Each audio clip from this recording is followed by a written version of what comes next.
They stood at the edge of the property every evening at dusk, two girls twins, identical in every way except for the way they moved. One would sway slightly, as if caught in a breeze no one else could feel. The other stood perfectly still, her lips moving in silence. The neighbors in Millfield, Pennsylvania didn't talk about them much in 1953. Not because they didn't notice, but because noticing meant admitting something was terribly wrong inside the Carver house, and in small towns like Millfield, silence was safer than truth. The Carver twins were born in the winter of 1941 during one of the coldest Februaries on record. Their mother, Ruth Carver, nearly died in childbirth. The local doctor said she lost so much blood that he thought he'd be filling out 3 death certificates that night instead of 2 birth records. But Ruth survived, and so did the girls, Margaret and Marianne. The town called it a miracle. But miracles, as the Carvers would learn, sometimes come with conditions. By the time the twins were 7 years old, something had shifted. They stopped playing with other children. They stopped speaking at the dinner table. Their father, a rail worker named Thomas Carver, told the pastor they'd become too quiet. Not shy, not withdrawn, just absent, like they were listening to something no one else could hear. Ruth tried to explain it away. Childhood phases, growing pains. But she knew. Mothers always know. And what Ruth knew was that her daughters had learned a language she couldn't translate. A language made of glances and breaths and movements, so subtle they seemed choreographed by something older than instinct. The whispering started in 1949. Neighbors reported hearing it through the walls at night. Soft, rhythmic, not like children talking, but like a chant or a prayer. When asked, the twins would smile and say nothing. Their lips had become locked vaults. And inside those vaults was a secret so deeply buried that by the time anyone thought to dig, the ground had already frozen over. This is the story of what was hidden, what was passed down, and what should have stayed silent forever. The first time someone outside the family saw what was happening inside the Carver house, it was by accident. A gas company worker named Earl Hutchins came to check the meter in the basement in October of 1951. He knocked 3 times, no answer. The door was unlocked, so he let himself in, calling out as he descended the stairs. That's when he saw them. Margaret and Marianne, sitting cross-legged on the concrete floor, facing each other in the dark. Their hands were pressed together, palm to palm, like mirror images, and they were whispering, not to each other, but in perfect unison, the same words, the same rhythm, like a recording played twice at once. Earl stood frozen at the bottom of the stairs. He said later that the air down there felt wrong. Thick, like breathing through cloth. He tried to speak, but his throat tightened. The twins didn't look at him, didn't acknowledge him at all. He finished his work in under 2 minutes and left without saying a word to anyone in the house. But that night he told his wife what he'd seen, and his wife told her sister. And by Sunday, half the congregation at Millfield Baptist had heard some version of the story. The Carver twins were doing something strange, something unholy, and their parents were letting it happen. But that wasn't quite true. Thomas and Ruth had tried to stop it. They'd separated the girls, put them in different bedrooms, locked the doors at night. It didn't matter. Every morning, they'd find the twins together, sometimes in the hallway, sometimes in the kitchen. Once, they were found outside in the frost, standing barefoot in the yard, holding hands and whispering that same rhythmic chant. Ruth begged them to stop. She cried. She prayed over them. Thomas took a harder approach. He raised his voice. He threatened punishment. He even struck Margaret once across the face, hard enough to leave a mark. She didn't cry. She just looked at him. And in that look, Thomas saw something that made him step back. It wasn't defiance. It wasn't fear. It was recognition, like she knew something about him that he'd forgotten about himself. The town doctor was called in January of 1952. Dr. Paul Grimsby had been practicing in Millfield for 30 years. He'd seen illness, trauma, and death in every form rural Pennsylvania had to offer. But when he examined the twins, he found nothing physically wrong. Their vitals were normal, their reflexes sharp. They answered his questions politely, though briefly. But when he asked them what they whispered about, they both smiled at him. The same smile, at the exact same moment. And they said in unison, "We're just remembering." Dr. Grimsby wrote in his notes that night that he believed the girls were suffering from some form of shared delusion. Folie de deux, the French called it, madness shared by two. But even as he wrote it, he didn't believe it, because madness doesn't move like that. It doesn't synchronize, it doesn't plan. Ruth Carver kept a diary. It wasn't discovered until decades later, tucked inside a hollowed-out Bible in the attic of the old house. The entries from 1952 onward read like a descent into something beyond fear. In March, she wrote that the twins had stopped eating dinner with the family. They would take their plates to the basement and eat in the dark, sitting on the floor, backs against the cold stone wall. When Ruth went down to check on them, she found their plates clean, but she never saw them chew. never heard them swallow, just that constant low whispering. She wrote that it sounded like wind moving through a tunnel, or like someone trying to speak underwater. By May, Ruth had begun to suspect the whispering wasn't random. It had structure, repetition. She started writing down fragments of what she could hear. The words were English, but they didn't form sentences. Not in any order that made sense. Beneath the floorboards where the light doesn't go, she told us before she left. The ones who stayed are still waiting. Ruth showed the notes to Thomas. He told her to stop listening, to stop writing, to let it go, but she couldn't, because the more she listened, the more she realized the twins weren't inventing the words. They were repeating them, reciting them, like they were reading from a script only they could see. In June, something changed. Margaret stopped whispering, just stopped. Overnight, she began speaking normally again, answering questions, helping with chores, even laughing at the dinner table. Ruth was relieved. She thought whatever darkness had gripped her daughter had finally released its hold. But Marianne didn't stop. If anything, she grew louder, more insistent. She whispered at breakfast. She whispered in her sleep. And when Ruth asked Margaret why her sister wouldn't stop, Margaret looked at her mother with a calm, distant expression and said, "She's finishing what I started." Ruth wrote in her diary that night, "I don't know what they're doing, but I know it's almost done." The breaking point came in August. Thomas Carver came home from work one evening and found Marianne standing in the kitchen, facing the wall, whispering so rapidly the words blurred together into a single endless hum. He grabbed her by the shoulders and shook her, shouting her name. She didn't respond. Her eyes were open, but she wasn't seeing him. Margaret appeared in the doorway, silent and still, watching. Thomas turned to her, desperate, and asked what was wrong with her sister. Margaret tilted her head, the way a child might when trying to explain something simple to an adult who doesn't understand. And she said, "She's listening to grandmother."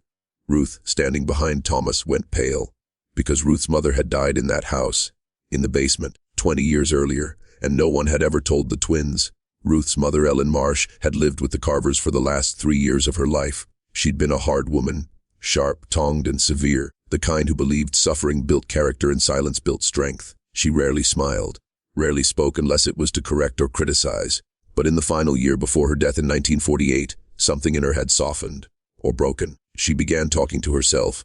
Long, rambling conversations held in the basement where she'd taken to spending her afternoons. Ruth would hear her voice drifting up through the floorboards. Sometimes it sounded like she was arguing, other times, like she was confessing. When Ruth asked what she was doing down there, Ellen would look at her with eyes that seemed far away and say, "Just setting things straight." Ellen died in that basement on a February morning. Ruth found her sitting upright in an old wooden chair, hands folded in her lap, eyes open. The doctor said it was her heart, a quiet death, peaceful even, but Ruth never forgot the look on her mother's face. Not peaceful, resolved, like she'd finished something. The twins were 7 years old when Ellen died. They hadn't been particularly close to their grandmother. Ellen had never been warm with children. But after she passed, the girls began spending time in the basement. At first, Ruth thought nothing of it. Children are curious. They explore.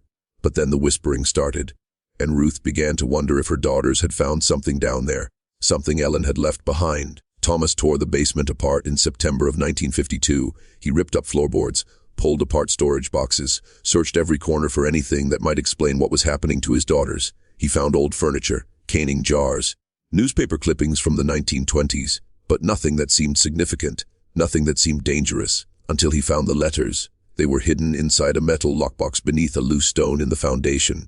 Dozens of them, written in Ellen's handwriting. But they weren't addressed to anyone. They were confessions, admissions of things Ellen had done, things she had seen, things that had been done to her. The letters spoke of a family tradition, a practice passed down through the women in Ellen's line for generations. It wasn't written clearly. The language was vague, coded, like Ellen was afraid to say it outright even in private. But the meaning was there. The women in her family believed they could carry the voices of the dead. That if you listened carefully enough, if you made yourself quiet enough, the ones who had passed could speak through you, could finish what they'd left undone. Ellen wrote that her own mother had taught her, that she'd spent years trying to silence the voices, trying to break the chain. But in the end, she'd given in. She'd gone to the basement to listen one last time, to let them finish. And when she died, Ruth realized with creeping horror Ellen hadn't been alone. She'd been surrounded by every voice she'd ever carried. Thomas burned the letters that night. He didn't tell Ruth what all of them said. He couldn't. Some things, he decided, were better left as ash. But the damage was already done. The twins had found something in that basement long before he did, whether it was Ellen's words, her presence, or something older that had been waiting there for decades. It didn't matter anymore. The connection had been made, and Margaret and Marianne were no longer just two girls living in a house in Pennsylvania. They had become vessels, repeaters, inheritors of a legacy their grandmother had tried and failed to bury. In October, Marianne stopped whispering, just like Margaret had months before. The house fell silent. For 3 days, the twins spoke normally. They ate meals together. They attended school. They even played outside, something they hadn't done in over a year. Ruth allowed herself to hope. She told Thomas that maybe it was over.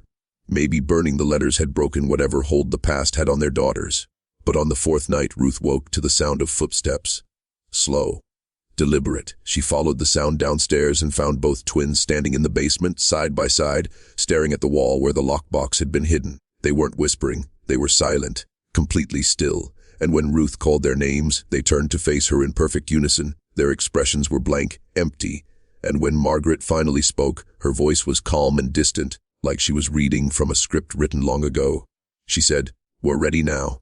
They've told us everything." Ruth didn't sleep that night. She sat in the kitchen with Thomas, and for the first time in their marriage, she told him everything she knew about her mother, about the women who had come before her. Ruth's grandmother had been the same way, quiet, isolated, always listening to something no one else could hear. Ruth had been too young to understand it then, but she remembered her mother's fear, the way Ellen would flinch whenever her own mother entered a room, the way she would beg her not to speak. Ruth had thought it was just family tension, generational resentment, but now she understood. Ellen had been afraid because she knew what was coming. She knew that one day, the voices would choose someone new, and Ruth had brought 2 daughters into the world, 2 perfect candidates. If you're still watching, you're already braver than most. Tell us in the comments, what would you have done if this was your bloodline? Would you have fought it, or would you have listened? Thomas made a decision that night. He told Ruth they were leaving, selling the house, moving far away, somewhere the past couldn't follow. But Ruth knew better. She'd spent her whole life watching her mother try to run from this, and it had never worked. Because the voices didn't live in the house. They lived in the blood, in the bone, in the quiet spaces between heartbeats where memory becomes something more than memory. The twins didn't need the basement. They didn't need the letters. They had already become what Ellen had been. What Ruth might have been had she been born a twin. And now, the whispering was finished. The inheritance was complete. And whatever the women in their line had been carrying for generations was no longer a secret. It was awake. The Carver family left Millfield in November of 1952. They told no one where they were going. Thomas sold the house to a developer from Pittsburgh for half its value, and within a week they were gone. The neighbors whispered about it for months. Some said the family had fallen apart. Others claimed Thomas had gotten into trouble at work. A few, the ones who had heard the stories about the twins, said the family had been driven out by something they couldn't name. The house stood empty for 2 years before it was torn down. The new owners built a duplex on the land. Neither unit ever stayed occupied for long. Tenants complained of strange sounds at night, voices coming from the walls, the feeling of being watched from below. But the Carvers didn't escape. They moved to Ohio, then Michigan, then Illinois. Every few years, they packed up and left again. Ruth's diary entries from this period are fragmented. Desperate, she wrote that the twins had stopped whispering, but they had started something worse. They had begun speaking for others. At dinner, Margaret would suddenly tilt her head and speak in a voice that wasn't hers. An older voice. Harsher. She would say things Margaret couldn't possibly know. Details about Ruth's childhood, secrets about Thomas's father, names of people who had died before the twins were born. Marianne did the same. Sometimes they would answer each other, carrying on conversations between voices that didn't belong to them. Ruth begged them to stop. The twins would smile sadly, almost apologetically, and say they couldn't, that it wasn't up to them anymore. Thomas tried to find help. He brought the twins to doctors in 3 different states, psychiatrists, priests, a man in Chicago who claimed to specialize in spiritual disturbances. No one could explain it. No one could stop it. The twins were polite during every evaluation, cooperative, calm. They answered questions thoughtfully. They showed no signs of distress, and when asked directly if they heard voices, they would say yes, but not in the way people feared. They said the voices weren't ghosts, they weren't hauntings, they were memories, passed down, carried forward. The women in their bloodline had always done this. They held onto the things that needed to be remembered, the things that couldn't be spoken aloud, the things that would be lost if someone didn't keep them alive. In 1959, Ruth stopped writing in her diary. The final entry is dated March 14th. It's only 3 sentences long. The girls are 18 now. They've decided to leave. I don't think I'll ever see them again. Margaret and Marianne Carver disappeared from record after that. There are no death certificates, no marriage licenses, no census data. It's as if they simply walked out of their parents' lives and into a silence so complete that even history couldn't follow. Thomas died in 1967, heart attack. Ruth lived another 20 years alone in a small apartment in Indiana. Neighbors said she never spoke about her daughters, never kept photos. When she died in 1987, she left behind almost nothing, just the diary, and a single note tucked inside the final page. It read, "They're still listening, and so am I."